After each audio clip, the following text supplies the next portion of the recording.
Ассаламу алейкум, урматтуу Багыстыр Кыргызстан каналын көрүүчүлөр, кутман күн. Кандайсыздар, жакшыбыздар? Клуб Малинанын малина көчөттөрү бүгүн Баткен облусунда таратылат. Заказ бергендер ушул жактан келип алып алсаңыздар болот. Туугандар, бүгүн биз сиздерге Маравилла менен жана башка малиналардын айырмачылыгын көрсөтөйүн деп атам. Жалбырагынан кантип айырмаласа болот? Алдыңыздарда көрүнүп турган малина бул Маравилланын жаңы чыгып келаткан өсүндүсү. Жалбырактары кызыл жашыл тартып чыгып келетет. Денеси дагы бир аз кызгылтым болот. Туугандар, көрдүңүздөрбү? Эгер сиздер Маравилла деген малина алган болсоңуздар, демек мына ушундай малина болушу керек. Негизи көпчүлүк малиналар чыгып келатканда дагы жалбырактарынан ажыратыш кыйын. Азыр сиздер менен барып польканы көрсөтөйүн. Бул болсо жаңы чыгып келаткан полька.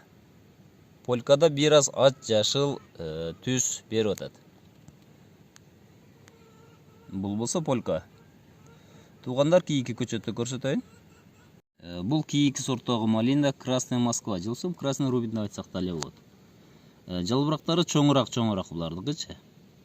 Анан арасы азыраак болот. Маравиллада мына ушул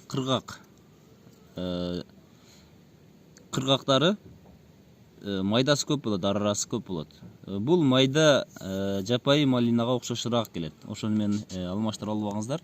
Азыр кийинки майда малинаны көрсөтөйүн. Мына ушул көрүнүп турган малинаны эгер Маравилла деп айта турган болсок, анда жаңылышабыз. Маравиллага окшойт, бирок Маравилла эмес бул.